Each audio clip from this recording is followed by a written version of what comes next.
यदि आपको सर्दी लग रही है तो यह प्राकृतिक नियम है और स्वभावतः सभी को सर्दी लगती है। ये कोई बड़ी बात नहीं है। लेकिन यदि आपको सर्दी परेशान कर रही है तो ये आपके भीतर कुछ न कुछ कमी है, या आपने अपनी भीतरी सिस्टम और अपने शारीरिक सिस्टम में कुछ न कुछ गड़बड़ कर रखा है, इसलिए आपको सर्दी परेशान कर रही है, या गर्मी परेशान कर रही है, या वर्षा परेशान कर रही है। कोई भी हमें परेशान करता है, हम उससे परेशान होते हैं तो समझ नहीं लाना चाहिए कि कुछ न कुछ भीतरी सिस्टम या शारीरिक सिस्टम में गड़बड़ है।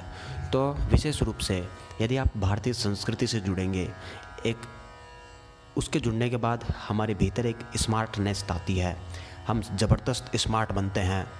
स्मार्ट बनने का मतलब ये है कि हमें सर्दी तो लगती है लेकिन वो हमें कभी परेशान नहीं करेगी। हमें गर्मी तो लगती है लेकिन हमें गर्मी परेशान नहीं करेगी। हम बस यूं ही परमानंदित अवस्था में रहेंगे।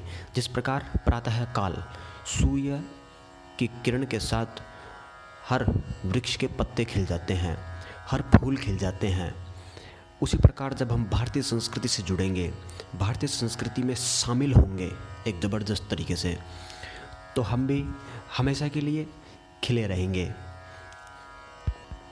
भारतीय संस्कृति में आपको कैसे शामिल होना है, ये मैंने व्रत नियम में आपको बताया है।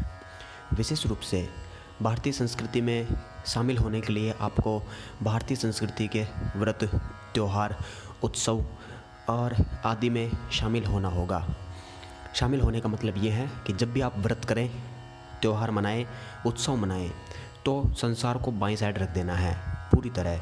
संसार की चिंता, शोक, पीड़ा, भय, परेशानियाँ, जिम्मेदारियाँ, सबको एक बाईं साइड रख देना है और बस खुद को एक पागलपन सा जिसे कहते हैं, एक छोटा सा बच्चा होता है एकदम निर्मल, निश्चिंत और प्रफुल्लित, उस अवस्था में आपको व्रत, त्यौहार और उत्सवों में शामिल होना है। तो हम भारतीय संस्कृति के जितने भी 12 मासों में जितने भी व्रत त्यौहार आते हैं, हम उनकी बात कर रहे थे। तो हम बात करते हैं वैशाख शुक्ल पक्ष चतुर्दशी। वैशाख शुक्ल पक्ष की 14 को नरसिम्हा जयंती आती है। नरसिम्हा भगवान असुरराज प्रहलाद के आराध्य देव है। असुरराज प्रहलाद की रक्षा के लिए या अपने भक्त प्रहलाद की रक्षा के लिए भगवान ने नरसिम्हा अवतार लिया है। वैसे भारतीय संस्कृति बड़े ही दिव्य और परम आनंदित है, बड़े ही रोचक है और ज़बरदस्त और शानदार विज्ञान से भरी हुई है। बस आपको एक बार इसमें शामिल होना है।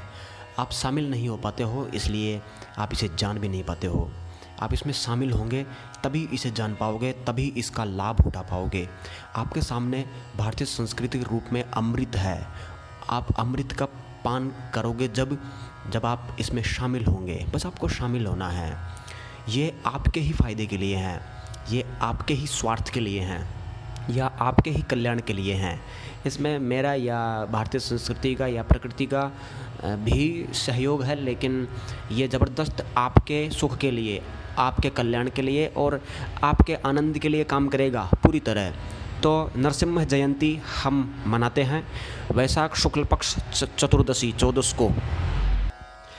इस दिन यदि किसी लड़की के मांगलिक दोष है, किसी लड़के के मांगलिक दोष है, तो मांगलिक दोष का ज़बरदस्त जो प्रभाव कम होता है वो भगवान नरसिंह की पूजा करने से नष्ट होता है।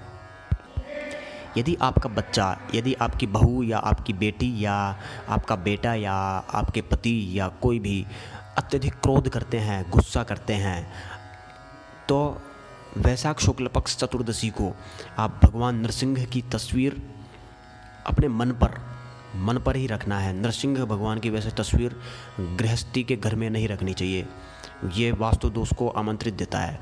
तो विशेष रूप से नरसिंह भगवान और प्रहलाद दोनों की भक्त और भगवान की जो ऊर्जा, जो प्रेम की ऊर्जा है उसे महसूस करते हुए भगवान नरसिंह की पूजा करेंगे।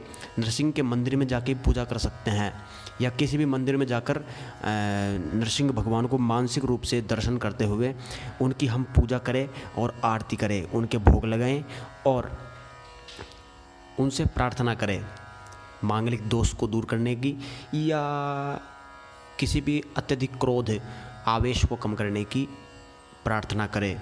और इस दिन विशेष रूप से उन्हें व्रत करना चाहिए जो क्रोधित होते हैं अत्यधिक, उन्हें व्रत करना चाहिए और व्रत उस प्रकार करना चाहिए जिस प्रकार मैंने बताया था।